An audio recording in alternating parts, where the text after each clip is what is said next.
a la reunión de hoy día. Tenemos 39 asistentes. Por favor, la delegada me envía la lista de los asistentes, ¿ya?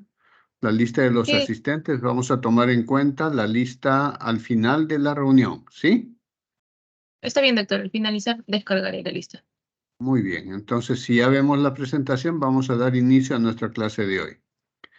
En la clase anterior, nosotros hablamos de un grupo de analgésicos a los cuales en los libros de algesiología se les denomina analgésicos de acción periférica.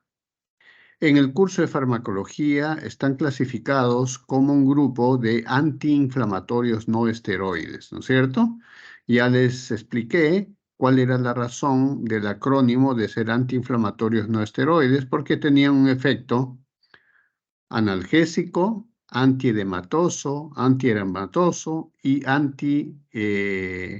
antialgésico, o sea, analgésico, y restituía la funcionalidad del órgano afectado y actuaban en el sitio de la lesión. Por esa razón, se les llamaba también analgésicos de acción periférica. Sin embargo, como ya hemos visto en la clase anterior, tienen una acción también a nivel central. Por ejemplo, paracetamol y otros antiinflamatorios no esteroides tienen un efecto antipirético en el hipotálamo, en el termostato del encéfalo, donde se controla la temperatura a nivel corporal. Y también una acción analgésica mediada por la ciclooxigenasa 2 en la médula espinal.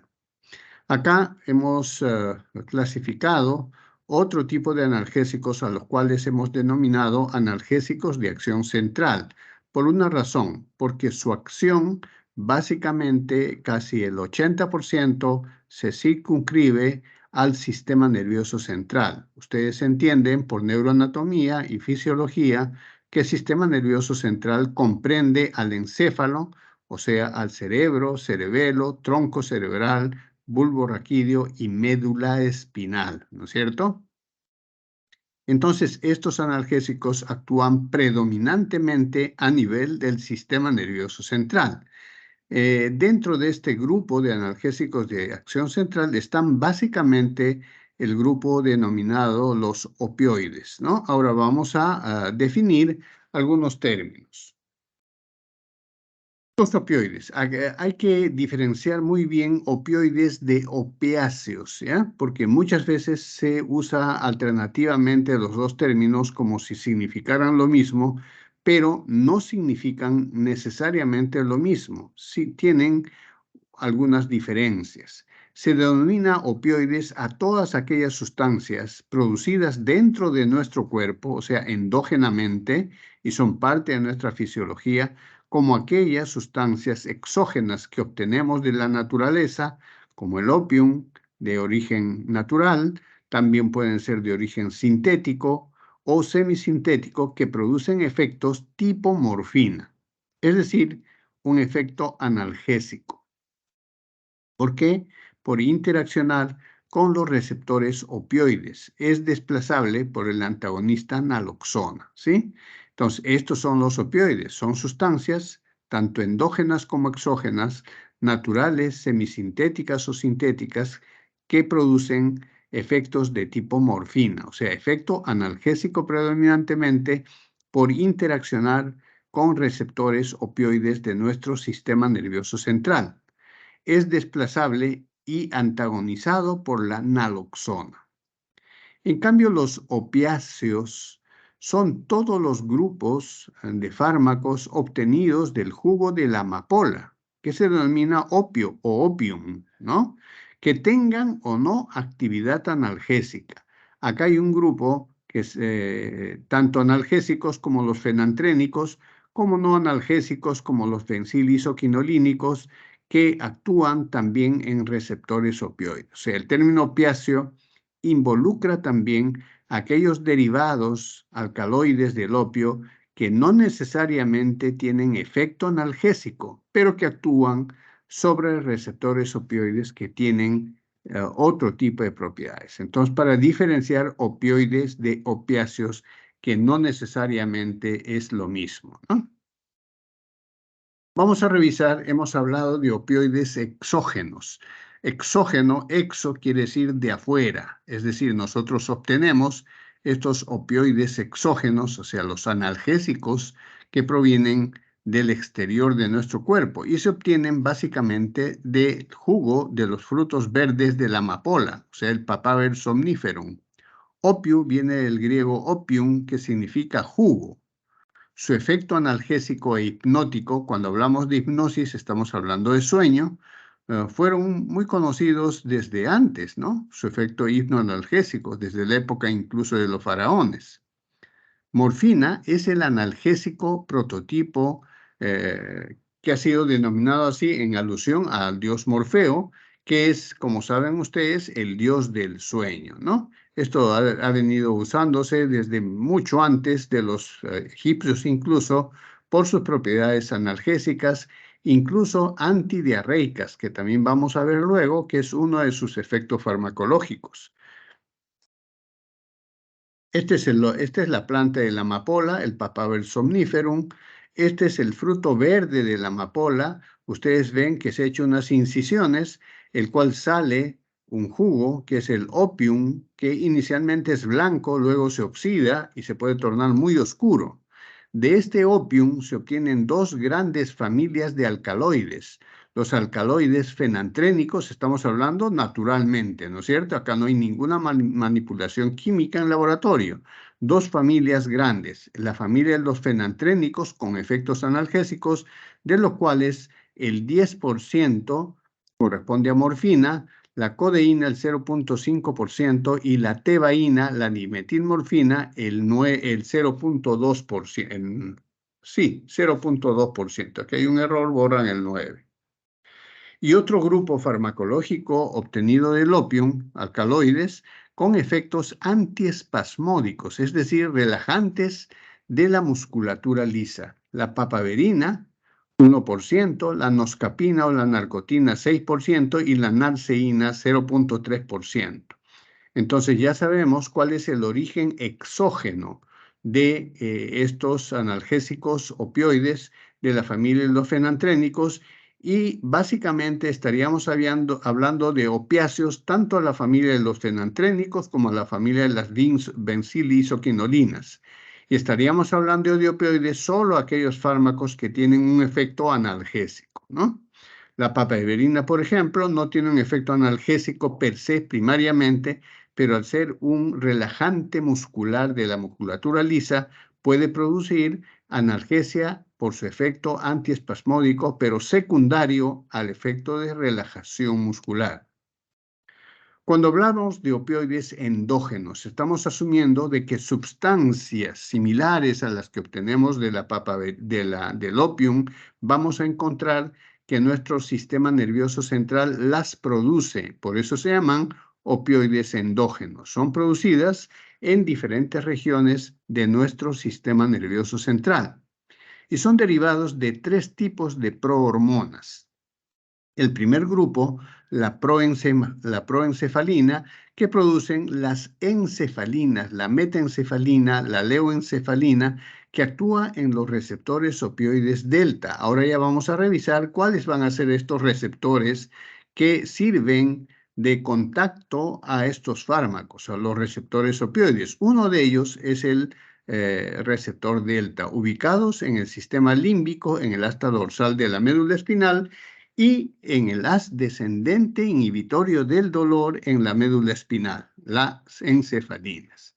Luego tenemos un segundo grupo de la prodinorfina, donde producen la dinorfina, muy conocido, opioide endógeno, la dinorfina B, la norendorfina, actúan sobre los receptores kappa. Es otro receptor opioide donde los opioides actúan, tanto los endógenos como los exógenos, en el asta dorsal de la médula espinal y en las capas profundas del cerebro. Y un tercer grupo de la proopiomelanocortina que produce beta-endorfinas, actúan en el receptor mu de la sustancia gris y el bulbo y la médula espinal. Ustedes ven ahí tres grupos de prohormonas que van a producir sustancias opioides endógenas, es decir, nuestro cuerpo, nuestro sistema nervioso central produce sustancias con una estructura química similar a los derivados obtenidos del opium, la morfina, la tebaína y la codeína, ¿sí? Eso es lo admirable, ¿sí?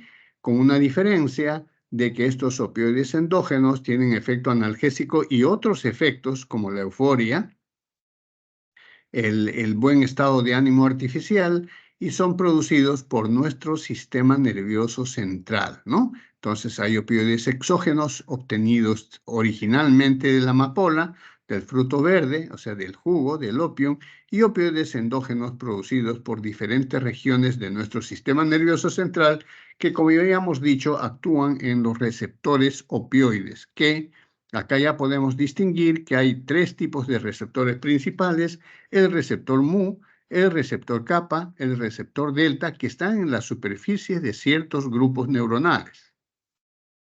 ¿Cuál es la forma de producción de estos opioides? Como ya han visto ustedes, hay un grupo de opioides naturales que se obtienen del opium sin mayor manipulación química. Hay opioides semisintéticos que se obtienen por las modificaciones de los naturales y hay opioides sintéticos que se obtienen artificialmente en el laboratorio. Esta es la forma de producir de los opioides. Entonces, estos opioides pueden clasificarse según su grupo y origen, ¿no es cierto? Pueden ser naturales como la morfina, la codeína y la tebaína, ya hemos visto. La manipulación de la morfina, codeína y tebaína se obtienen los opioides semisintéticos como la etilmorfina, la heroína, la oxicodona, la oximorfona, la nalorfina, la naloxona y la buprenorfina. Por ejemplo, la buprenorfina es un derivado semisintético de la tebaína, ¿no es cierto? La etilmorfina es un derivado de la codeína, la heroína es un derivado de la morfina y así sucesivamente. La manipulación química de estos opioides naturales como la morfina, la codeína y la tebaína dan como resultado este grupo de opioides de tipo semisintético.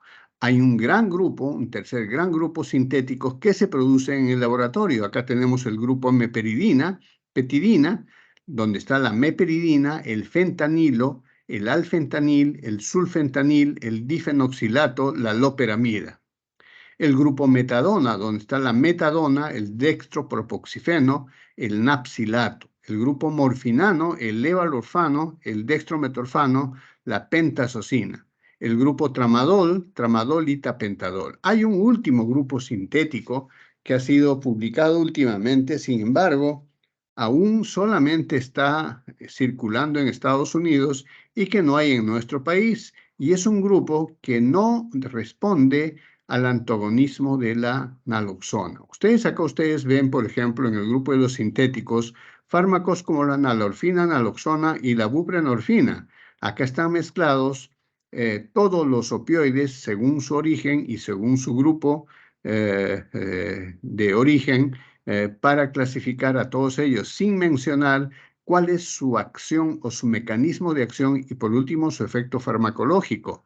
Por ejemplo, acá tenemos a la naloxona y a la nalorfina que tienen efectos antagonistas a los otros opioides, o sea, no tienen efecto analgésico, sino bien antagonizan los efectos farmacológicos de los otros opioides. Eso nos lleva a ver cuál es el mecanismo de acción de estas sustancias denominadas opioides.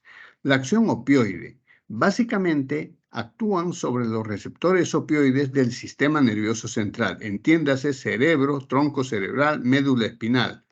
Sin embargo, también hay algunos receptores opioides a nivel periférico, por ejemplo en el intestino, por ejemplo en algunos tipos de órganos, vísceras, puede haber receptores opioides, pero predominantemente los receptores opioides están en el sistema nervioso central, cerebro, tronco encefálico y médula espinal. Estos receptores son de tres tipos. En realidad son de más grupos, pero los más representativos son el receptor mu, el receptor delta y el receptor kappa, que están en la superficie de algunas sinapsis de grupos de neuronas, por ejemplo, en el asta posterior, que es de tipo sensitiva. Hay también receptores mu delta kappa en la periferia, ¿no? En las raíces nerviosas que inervan, por ejemplo, la musculatura lisa de los intestinos. Actúan en este receptor de 4 maneras: agonistas, o sea, produciendo efecto analgésico; agonistas parciales, no ocupan todos los receptores opioides de la neurona; agonistas antagonistas, quiere decir que tienen doble acción, agonista y antagonista. Para que tenga un efecto analgésico, el efecto agonista debe ser mayor al antagonista, ¿no es cierto? Si el efecto agonista es 10 y el efecto antagonista es 5, la resultante de su efecto agonista analgésico es 5. Y antagonistas que claramente están actuando contrarrestando los efectos de los agonistas parciales e incluso de los agonistas antagonistas cuando el efecto agonista es mayor.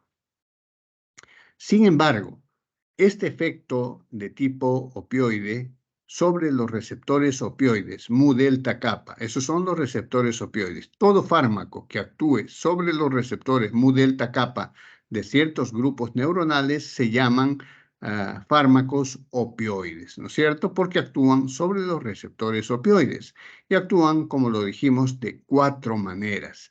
Esta es la acción principal de estos fármacos. Sin embargo, hay otro tipo de acciones donde no se producen sobre los receptores mu delta kappa, por lo tanto, se denominan acción no opioide. Básicamente está circunscrito al grupo tramadol-tapentadol. Estos fármacos tienen, además de su acción opioide, agonista sobre los receptores opioides, otro mecanismo de acción no opioide, y es característico de tramadol, por ejemplo, que inhibe la recaptación de norepinefrina y noradrenalina, norepinefrina, sinónimo noradrenalina y serotonina en el haz descendente inhibitorio del dolor de la médula espinal. Es una acción analgésica no opioide de tramadol. Es decir, tramadol, además de su acción sobre los receptores opioides que actúan en el sistema nervioso central, tiene otra acción no opioide sobre la inhibición de la recaptación de norepinefrina, es decir, la noradrenalina y la serotonina en el haz descendente inhibitorio del dolor en la médula espinal. Es una acción analgésica no opioide. Y tapentadol inhibe la recaptación de norepinefrina y noradrenalina en el haz descendente inhibitorio del dolor en la médula espinal, similar al tramadol, pero con una diferencia. Tramadol actúa también en la inhibición de la recaptación de la serotonina, cosa que no hace tapentadol. Por lo tanto, los efectos de intoxicación serotoninérgica van a verse disminuidos o reducidos con el tapentadol, que es una droga sintética. Entonces, este mecanismo de acción es bueno que lo conozcan porque la acción, por ejemplo, opioide de tramadol solamente es un 30%, 30-40%, igual de tapentadol, y su acción no opioide es básicamente entre el 70 y 60%.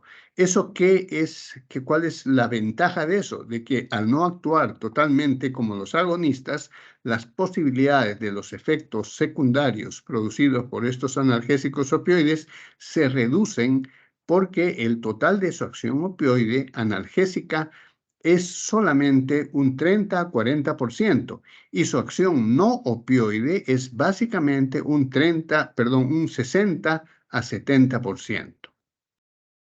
El receptor mu. El receptor mu, hemos dicho que está en la superficie de ciertos grupos neuronales que tienen que ver con la analgesia, está presente en diferentes estructuras cerebrales, como en el caudado, en el putamen, en el tálamo óptico, la amígdala, los núcleos del RAFE, las sustancias gris periacueductales, en los ganglios de la raíz dorsal de la médula espinal, en las láminas 1, 2, 5, 6, 3 y 4, y también en el hipocampo. En todas estas zonas están los receptores de tipo mu, receptores opioides. Los receptores delta están en la corteza, en la capa 1, 3, 5 y 6, también en el caudado, en el putamen, en el tubérculo olfatorio, en la amígdala, en los ganglios de la raíz dorsal de la médula espinal, en las láminas 8 y 10, en el hipotálamo y en el mesencéfalo.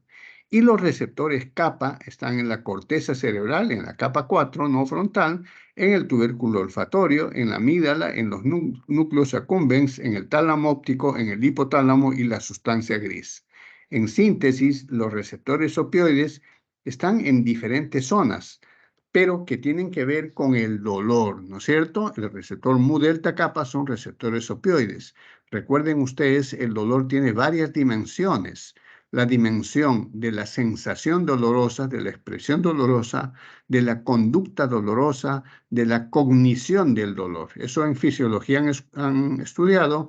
La fisiopatología del dolor, recuerden, cuando hay un estímulo doloroso, por ejemplo, en la punta del dedo pulgar, ahí va a ser captado por las terminaciones nerviosas, es decir, por las terminaciones nerviosas de la primera neurona periférica, y van a ser conducidos hacia la médula espinal. Recuerden, en el ganglio de la raíz dorsal se encuentra el cuerpo de la primera neurona, que es una neurona con dos axones, uno que va hacia la periferia, donde recoge el impulso doloroso, otro que va hacia la médula, donde hace sinapsis con los haces espinotalámicos y espinocorticales que van a conducir el impulso doloroso hacia el nivel central. O sea, es una sinapsis de la primera neurona con la segunda neurona. Pueden haber neuronas internunciales que conectan la primera neurona que trae el impulso doloroso de la periferia y la conecta con la segunda neurona que lleva el estímulo doloroso desde la raíz dorsal de la médula espinal por el haz espinotalámico o espinocortical hacia el nivel central. Y de ahí va a haber una respuesta, ¿no es cierto? La respuesta puede ser de retirar la mano frente al estímulo doloroso, llorar, una respuesta conductual y un procesamiento cognitivo que nos dice dónde está el dolor y qué significa, ¿sí? Bien, el mecanismo de transducción de la señal intracelular. Acá tenemos una membrana celular con su bicapa lipídica, diferentes proteínas que están en esta capa, donde vamos a tener el receptor opioide, ¿no? El receptor opioide puede ser el receptor mu, delta o kappa, que es estimulado por los opioides, ¿no es cierto? Cualquiera de los opioides, los naturales, los semisintéticos, y estos a su vez van a producir unos cambios intracelulares que van a producir la expresión del dolor. La expresión del dolor, es decir, la expulsión de mediadores del dolor como el glutamato, ¿no? Ahora lo vamos a explicar un poco más en las siguientes láminas. Por ejemplo, cuando el opioide impacta sobre el receptor que está en la membrana de la neurona, activa una proteína que es la proteína G. Luego, esta va a inhibir a la adenylato ciclasa, disminuyendo los niveles de AMP cíclico. La disminución de los niveles de AMP cíclico inhiben las proteínquinasas. Estas, a su vez, van a producir la alteración de la fosforilación de las proteínas. Van a haber entonces cambios celulares a corto plazo en los canales, ¿no? Y también va a haber en el núcleo la expresión génica FOS, es decir, y van a producir la hiperpolarización de la membrana. ¿Qué significa la hiperpolarización de la membrana? Que el impulso doloroso no se va a poder transmitir, o sea, hay bloqueo de la descarga del neurotransmisor y la inhibición del impulso nervioso doloroso. Esto sucede a nivel intracelular, es el mecanismo de acción intracelular. Pero si yo les pregunto cuál es el mecanismo de acción de los opioides, simplemente la respuesta es la acción sobre los agonistas, sobre los receptores mu delta kappa. Si yo les pregunto cuál es la secuencia de la acción de los opioides a nivel intracelular, ustedes pueden describir esto, es decir, la acción del opioide, ¿no es cierto? La activación de la proteína G, acá está la proteína G, ¿cierto? Luego, la inhibición de la adenilato ciclasa, la inhibición de la adenilato ciclasa, se inhibe la adenilato ciclasa, impidiendo que el ATP se transforme en AMP cíclico. Va a haber una expresión génica que es la fosfolipasa A2, que es la FOS, y la producción de prostaglandinas leucotrienos a nivel periférico, pero a nivel del intracelular va a haber la inhibición de las proteínquinasas, la alteración de la fosforilación de las proteínas, cambios celulares a corto plazo y la hiperpolarización de la membrana, es decir, el sodio fuera y el potasio dentro de la membrana celular, o sea, intracelularmente, y por lo tanto el impulso nervioso, que es un impulso eléctrico, no recorre a lo largo de la membrana celular de la neurona y el impulso nervioso se bloquea. Esa es la acción del opioide a nivel intracelular. Por eso es que los opioides, al inhibir la descarga del neurotransmisor, que puede ser el glutamato, simplemente evita que el impulso recorra la membrana, llegue a la sinapsis y evite la expulsión del glutamato a través de la sinapsis, consiguiendo con eso un efecto analgésico. Vamos a ver cómo se actúa sobre el receptor opioide. Los opioides en general hemos dicho que tenían 4 formas de actuar sobre los receptores opioides. Una forma de ser agonistas, es decir, la acción agonista de los opioides produce el efecto analgésico. Sin embargo, puede también producir otros efectos como la depresión respiratoria, el estreñimiento, la retención de orina, la tolerancia y la dependencia. Acá no vamos a hablar de adicción, porque la adicción es un fenómeno psicosocial que comprende básicamente una trípode, ¿no es cierto? Una droga o un fármaco que produce dependencia, la estructura de la personalidad desestructurada y un entorno social hostil. Eso hace la adicción, ¿sí? La compulsión del consumo de un fármaco para fines no terapéuticos. Eso se llama adicción.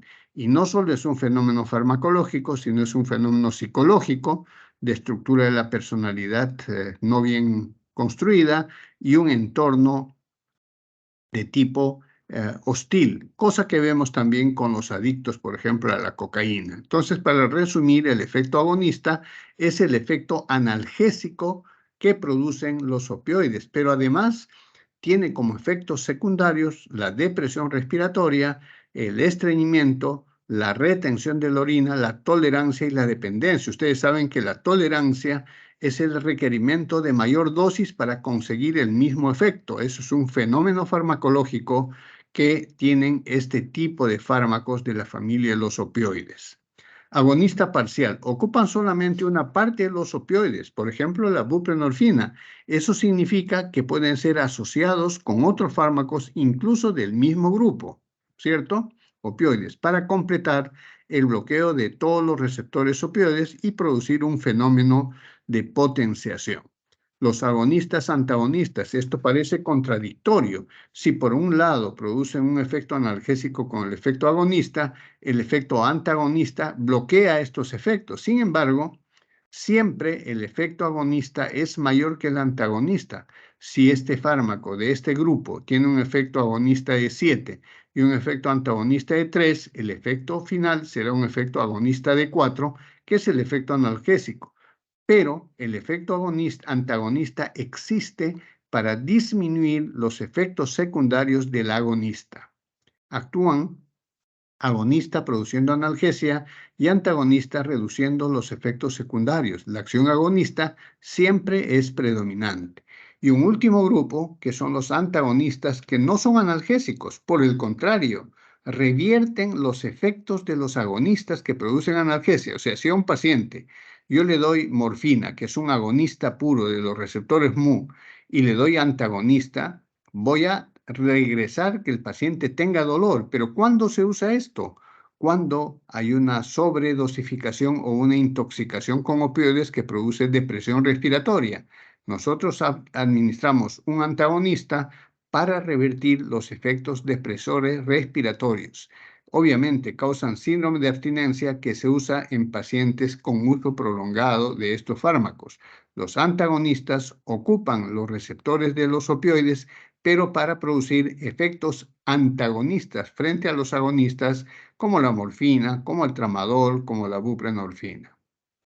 Acá tenemos un cuadro, la lista de los agonistas puros, de habíamos dicho morfina, heroína, codeína, meperidina o petidina, metadona, dextropropoxifeno, fentanilo y tramadol. Acá también podemos poner al tapentadol. Acá ustedes ven, por ejemplo, a la heroína. La heroína se usaba como analgésico hace mucho tiempo atrás, sin embargo, ahora se ha evitado y se ha proscrito su uso porque provoca rápidamente dependencia, aumento de la dosis y los pacientes que utilizan heroína son muy proclives a la adicción. Recuerden, el término adicción es diferente al término dependencia farmacológica. Por ejemplo, un hipertenso es dependiente a los antihipertensivos porque va a usar por toda su vida y si no usa va a tener efectos de la hipertensión. Un diabético insulino dependiente es dependiente de la insulina porque va a usar toda su vida la insulina,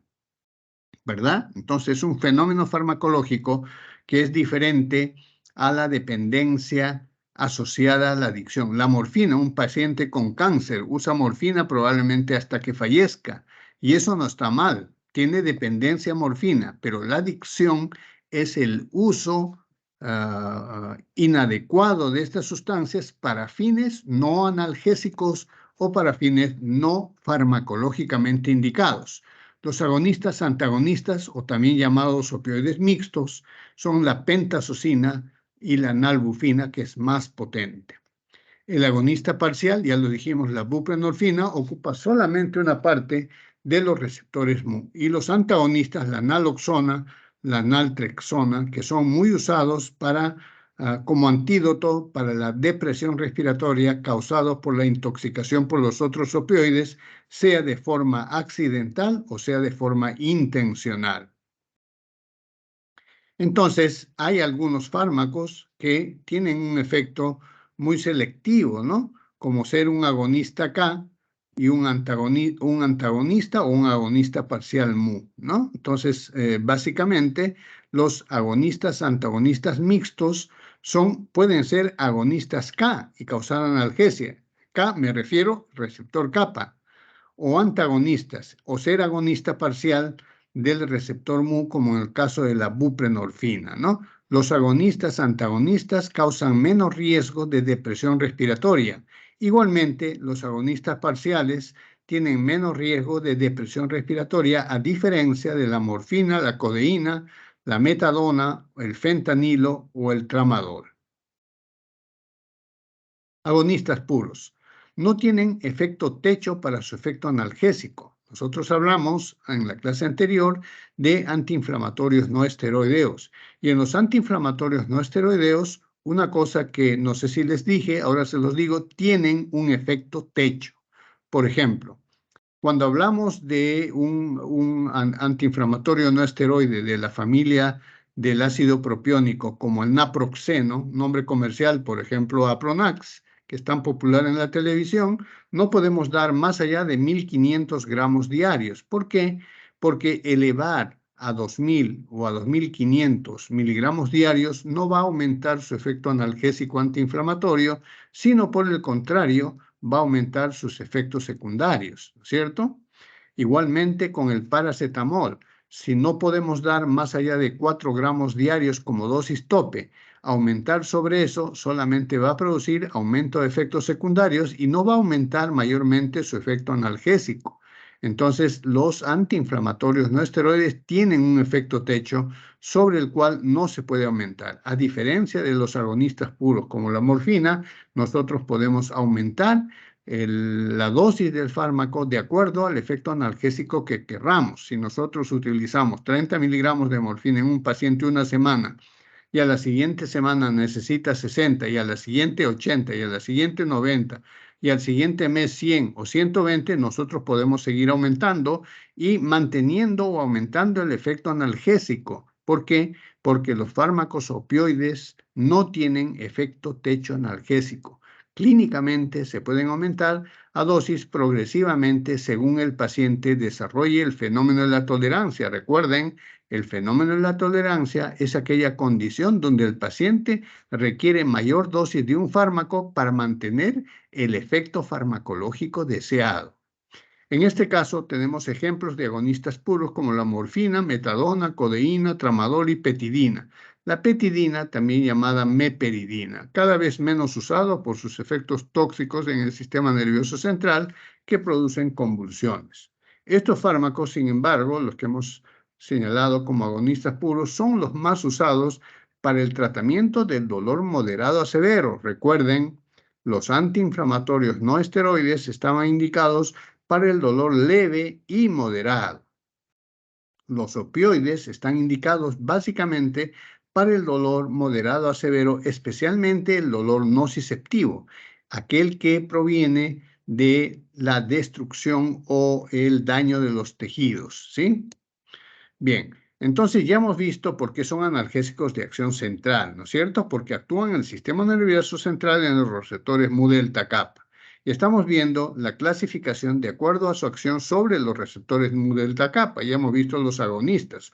Ahora vamos a ver los agonistas parciales, que básicamente es una acción in vitro porque la buprenorfina se comporta básicamente como un agonista total.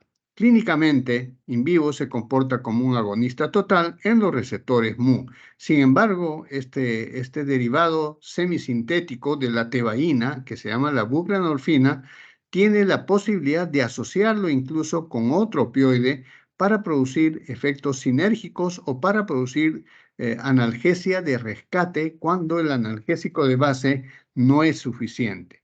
No ocupa todos los receptores opioides mu, no reduce la expresión de los receptores opioides en la membrana de la neurona, no los reduce, sino actúa básicamente en los receptores de forma parcial y no reduce la expresión de los receptores opioides en la membrana neuronal.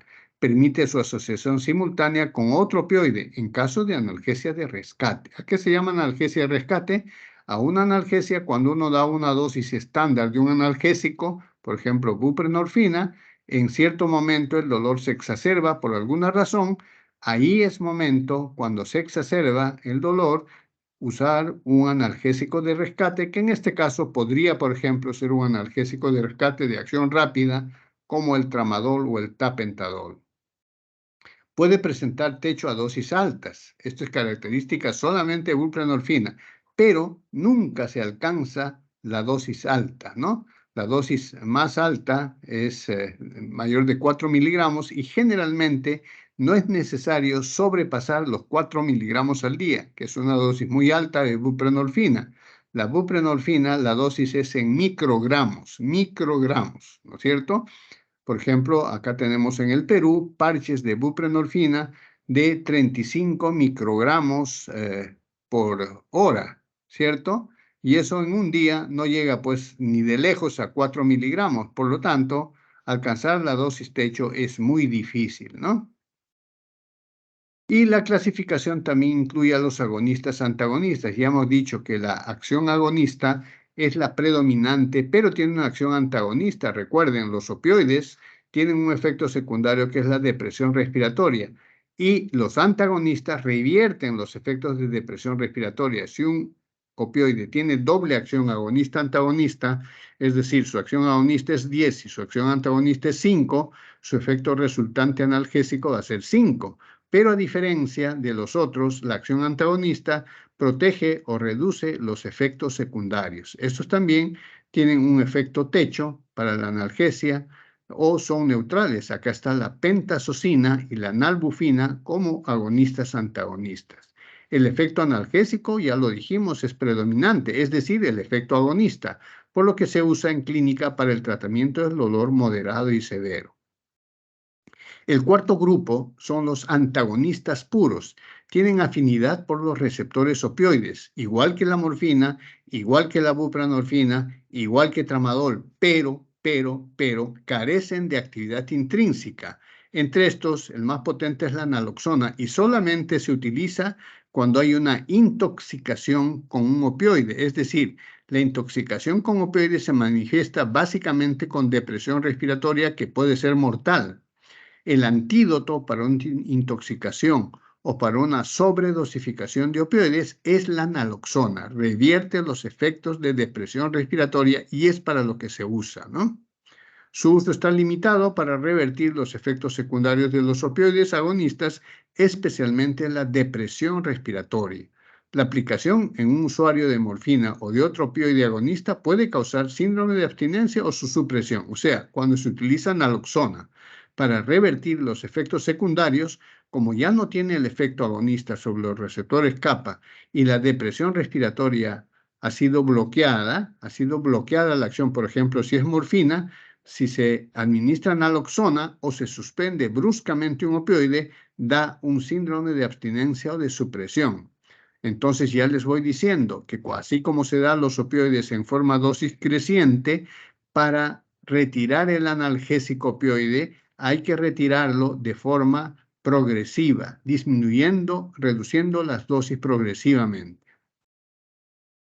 Opioides, ¿cuáles son sus propiedades? Tiene propiedades benéficas, evidentemente. Es un analgésico, no hay que tenerle miedo, sobre todo para el uso en el dolor moderado a severo, que sea agudo o que sea crónico, ¿sí?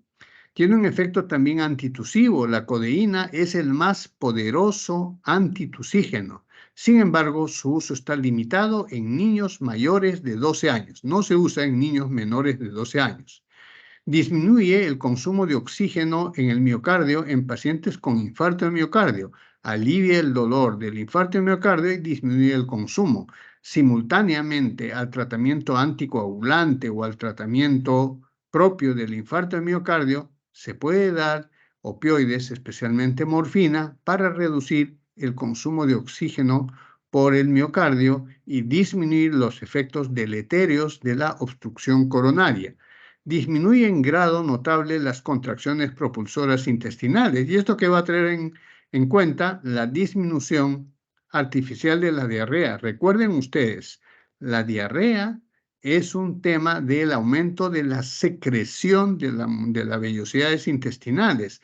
No es que no se expulse. Entonces, en este caso, produce una disminución notable de las propulsiones intestinales y puede causar un alivio transitorio para la diarrea. Pero en el intestino se está creando un tercer espacio que necesariamente se debe eliminar. El tratamiento correcto de la diarrea por pérdida de líquidos es la rehidratación oral o endovenosa. Paradójicamente, aumenta también el tono del esfínter anal. Entonces, eso puede ser positivo como una medida transitoria para evitar la diarrea incontrolada, ¿no? Tiene efectos no benéficos, ya hemos dicho, ya hemos adelantado, la depresión respiratoria, puede también producir en algunos casos hipotensión arterial, náuseas, vómitos, miosis, excepto tramadol. Una medida para observar la intoxicación por morfina es la miosis. Sin embargo, cuando puede haber una intoxicación por tramadol, la miosis no necesariamente va a estar. La constipación o el estreñimiento, la farmacodependencia y la tolerancia. Una indicación y una recomendación es cada vez que uno usa estos opioides como analgésico, tiene que dar al mismo tiempo laxantes. ¿Por qué? Porque provocan estreñimiento y a veces provocan retención colónica importante. Entonces tenemos que dar laxantes, lactulosa, bisacodilio, polietilenglicol, para evitar la constipación, porque puede ser una complicación muy severa, sobre todo en pacientes de la tercera edad y en los niños. Cuando es necesario dar estos analgésicos, hay que darlos, pero hay que dosificar bien, hay que dar en el intervalo correcto y por el tiempo mínimo necesario, como en el caso de los antiinflamatorios no esteroides. Estos son, en resumen, algunos de los efectos sobre los receptores. Por ejemplo, el receptor mu, acá tenemos, produce analgesia supraespinal, espinal y periférica, ¿cierto? Pero también produce depresión respiratoria. Tiene un efecto antitusígeno, ya lo vimos con la codeína.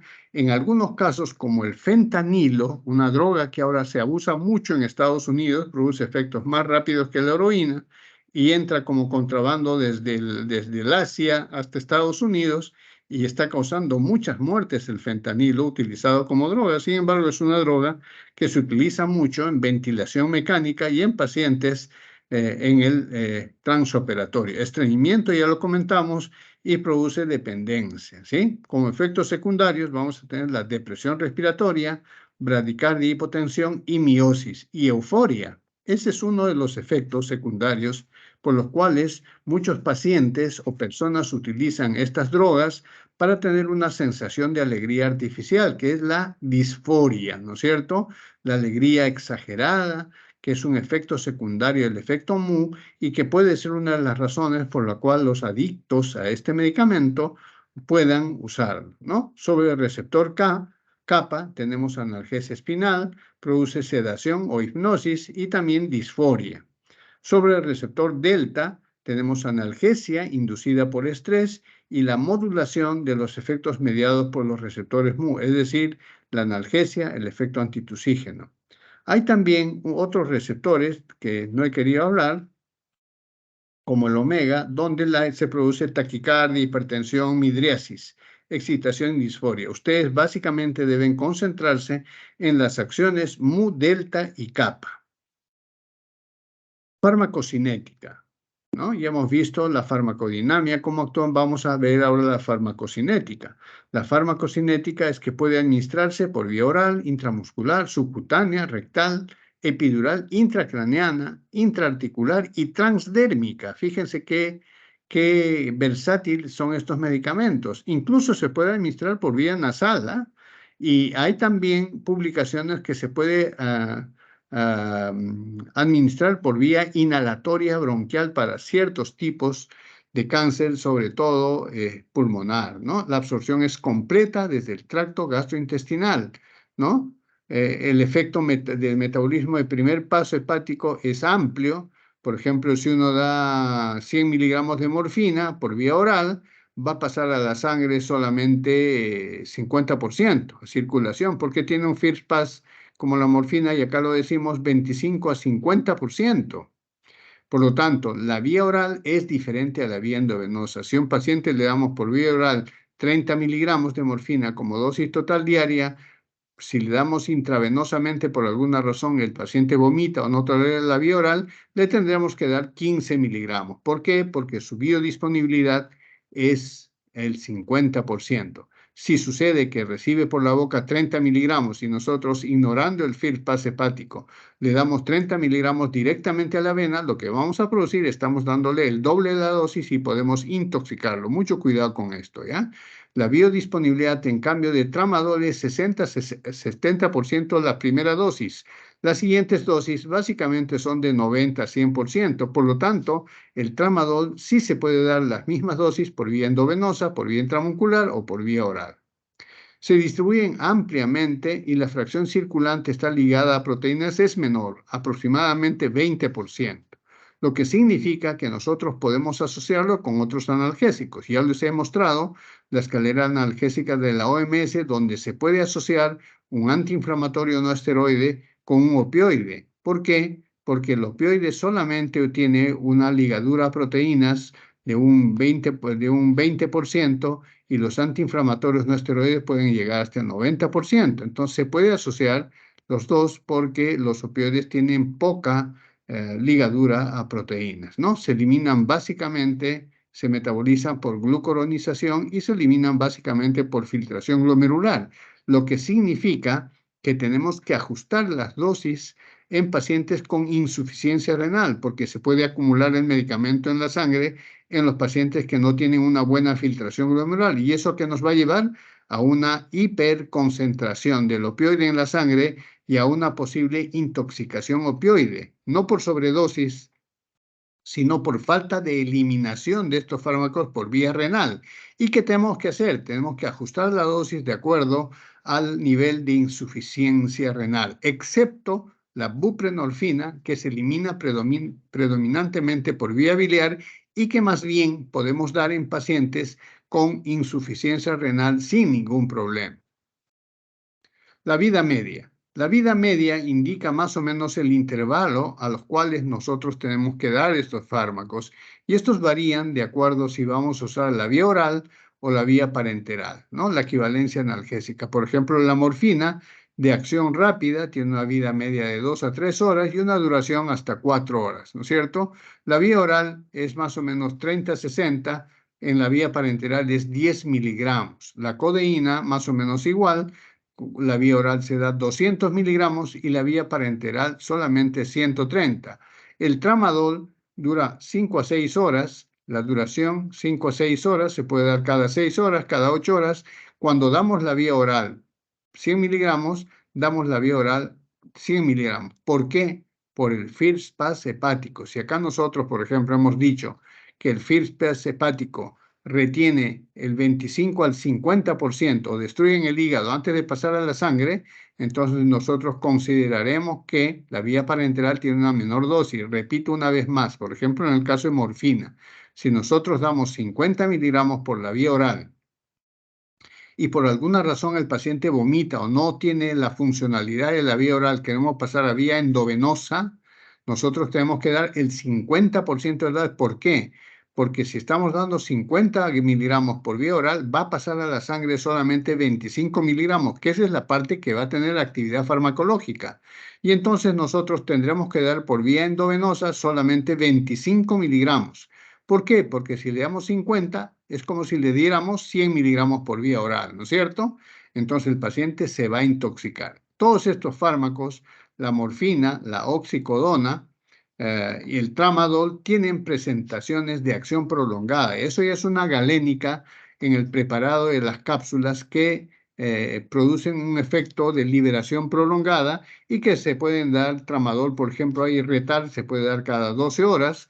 Morfina, hay el retard, el M-Slong se llama, y se puede dar cada 12 horas o cada 24 horas, ¿no? En el caso de buprenorfina, esta es la presentación oral, pero tenemos presentaciones en parches que se usan un parche cada 3 días y medio o un parche cada 7 días, con una liberación transdérmica. Cuando decimos parche transdérmico, estamos diciendo que el medicamento va del parche, la buprenorfina, a través de la piel hacia los vasos sanguíneos del lecho cutáneo y produce una analgesia prolongada. Hay parches de buprenorfina de 10 microgramos de liberación hora, ¿no es cierto? Y al día se liberarían 240 miligramos y puede durar una semana el parche. Entonces, esos fármacos son convenientes. ¿Por qué? Porque no producen picos farmacológicos que produzcan mayor riesgo de adicción, sino vamos a mantener una concentración sanguínea constante dentro de los límites farmacológicos que permiten la analgesia. Ojo con la buprenorfina en parches que hay disponible también en el mercado peruano. La equipotencia analgésica. Como fármaco de referencia es la morfina, ¿no? La morfina por vía oral se dice que tiene una analgesia equivalente a 1. Más potentes que la morfina tenemos la metadona 1.5, la heroína 3.4 que ya no se usa. La buprenorfina en parches, lo que yo les dije, es 30-50 veces más potente que la morfina. El alfentanilo 70 veces más potente, el remifentanilo y el fentanilo 80-100 veces y el sulfentanilo 500 a 1000 veces más potente que la morfina. Estos potentes opioides sintéticos de la familia de la meperidina, el remifentanilo, el fentanilo y el sulfentanilo solo se usan en la anestesia general balanceada, donde se usa un analgésico y un relajante muscular o un benzodiazepínico, ¿sí? Solamente y también en ventilación controlada. Aquellos pacientes que estaban con COVID, que les poníamos ventilación mecánica, teníamos que dormirlos y calmarles el dolor. Y para eso se ha usado el fentanilo, el sulfentanilo y midazolam, por ejemplo, que es un benzodiazepínico para producir ventilación mecánica controlada.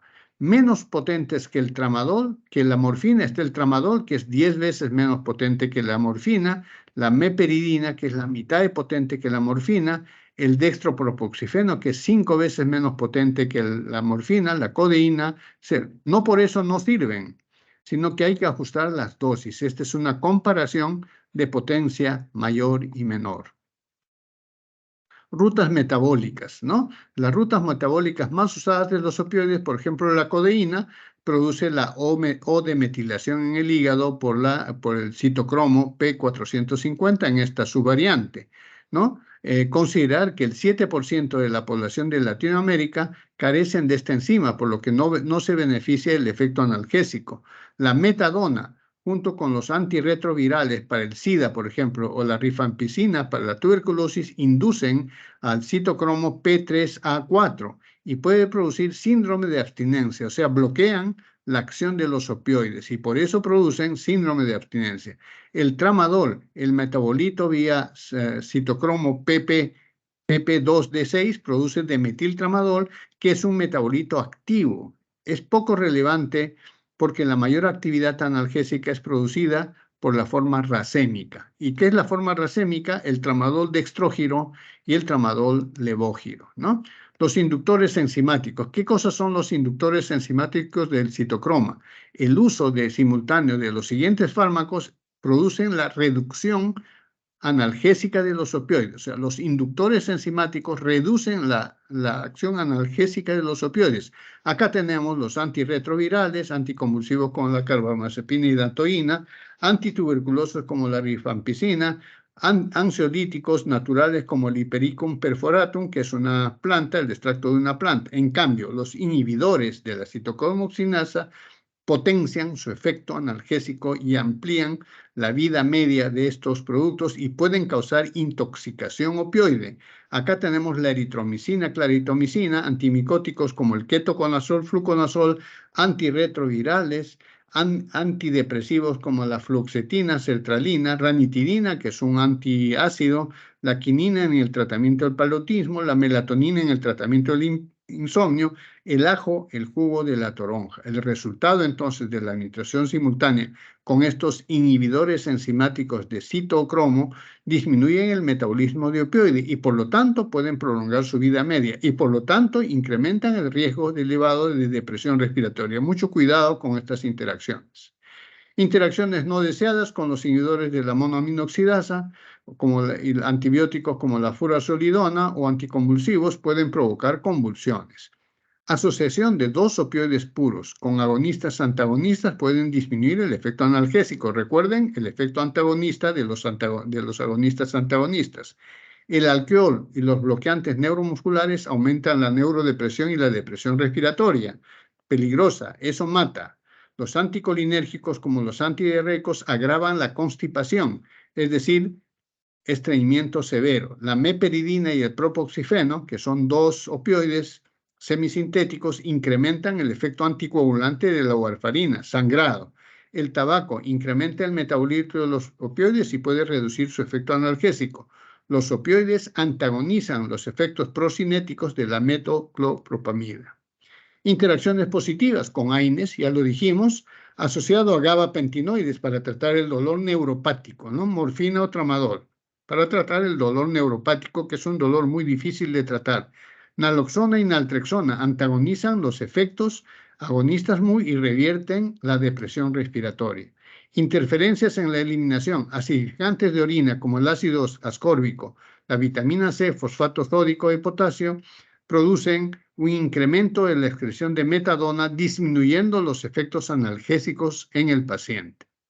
Indicaciones generales, ya lo dijimos, dolor agudo y crónico de intensidad moderada a severa, dolor por cáncer, dolor de pacientes desahuciados en cuidados paliativos, dolor posquirúrgico, especialmente tramadol, tapentadol, dolor de infarto de miocardio, dolor en quemados y anestesia balanceada. Estos son efectos analgésicos, pero también tiene efectos no analgésicos, como el tratamiento de la tos, codeína, por ejemplo, tratamiento de la diarrea, como la loperamida, el difenoxilato, lomotil, difenoxilato, loperamida son opioides de acción antidiarreica, reguladores hemodinámicos en infarto de miocardio, en infarto de miocardio y la tetralogía de Fallot, que es una malformación congénita en niños, lo cual significa que se puede dar en niños, depende de la indicación. Tetralogía de Fallot es una enfermedad cardíaca congénita que se ve en niños menores de 6 meses de edad, a los cuales puede administrarles morfina a dosis correctas para el tratamiento de las crisis de cianosis. Disnea por insuficiencia ventricular izquierda. Indicación de los opioides en campos especiales, en ginecobstetricia, dolor moderado o severo, en histerectomía, cirugía de piso pélvico, dolor por endometriosis, cirugías vulvovaginales, legrado uterino, traumatismo genitales, enfermedad pélvica inflamatoria, en geriatría, en artrosis, que es una enfermedad crónica, en oncología, en dolor por cáncer, en cirugía, dolor postoperatorio, en traumatología, dolor moderado o severo, en quemados, es una indicación de opioides, ahí ningún antiinflamatorio causa analgesia. Indicaciones especiales en dolor agudo en general, postoperatorio, ya lo dijimos, en los grandes quemados, procedimientos ginecológicos y dolores oncológicos. Opioides y dosis, ¿no? Recuerden solamente el first pass. Ya les dije el ejemplo de la morfina. Si nosotros damos por vía oral 50 miligramos de morfina, el first pass, que es 50%, o sea, el metabolismo de primer paso, va a destruir el 50% y pasa a la sangre sin 25 miligramos. Esa es la dosis terapéutica para este paciente. Pero si nosotros damos por vía endovenosa, tendríamos que dar solamente 25 miligramos. Igual, si un paciente está recibiendo por vía endovenosa 50 miligramos de morfina endovenosa y pasamos a vía oral, tendríamos que darle 100 miligramos para obtener la misma concentración en la sangre. Eso tomar en cuenta. Efectos adversos, ya lo dijimos y repetimos: depresión respiratoria, estreñimiento, náuseas, vómitos, desarrollo de tolerancia. Los efectos adversos en el recién nacido, cuando se da en las pacientes que son adictas o dependientes de morfina, va a tener lo que se llama el síndrome del recién nacido opioide, ¿no? Y básicamente hay que tener algunas recomendaciones. Generalmente hay que tratar de dar por vía oral, en los pacientes hospitalizados por vía parenteral, la vía subcutánea, que también es una alternativa. Otras vías, la transdérmica, que tiene altos índices de cumplimiento y de seguridad, no olviden buprenorfina. En el embarazo solo, estrictamente bajo supervisión médica. Estas son las dosis, no las voy a repetir, están mencionadas acá, no hay ningún problema, estas las pueden encontrar incluso en cualquier manual terapéutico. Efectos adversos en el embarazo: puede producir placenta previa, ruptura prematura de membranas, parto prematuro, bajo peso al nacer, preeclampsia, muerte intrauterina, hemorragia postparto. Por eso es que los opioides generalmente no se usan en el embarazo, están contraindicados, excepto tramadol, donde hay publicaciones que se usan en el momento del parto, causan el dolor del parto y tiene que hacerse ya cuando el niño prácticamente está saliendo o tiene una dilatación mínima de 5. Entonces ya no va a pasar mucho opioide al recién nacido, ¿no? Generalmente solamente hay publicaciones de esto, pero en términos generales no se indica opioides durante el embarazo. Sí hay madres consumidoras de opioides, de heroína, por ejemplo, donde cuando nace su recién nacido se produce el síndrome de abstinencia de recién nacido y hay que tratar porque viene con distrés respiratorio y bajo peso al nacer. Esos niños hay que hacer la detoxificación progresiva de opioides. El efecto opioide de recién nacido ya lo vemos acá: sistema nervioso, hipertonía, temblores. Este es el síndrome de abstinencia de recién nacido. Sistema nervioso autónomo, bostezos, congestión nasal, sudoración, aparato gastrointestinal, diarrea, vómitos, deficiencias en la alimentación, aparato respiratorio, depresión respiratoria, que esto es lo más peligroso. Y entonces, si hay que darle naloxona, tenemos que darle naloxona. Puede también causar muerte súbita. Y para terminar, solamente diremos que los opioides están en la categoría X, donde hay riesgo fetal demostrado y por lo tanto se contraindica su uso en este tipo de gestantes. Me he pasado 3 minutos. Si tienen alguna pregunta, podemos absorberlo en este momento, y si no, ya nos vemos en otra oportunidad, en las próximas clases.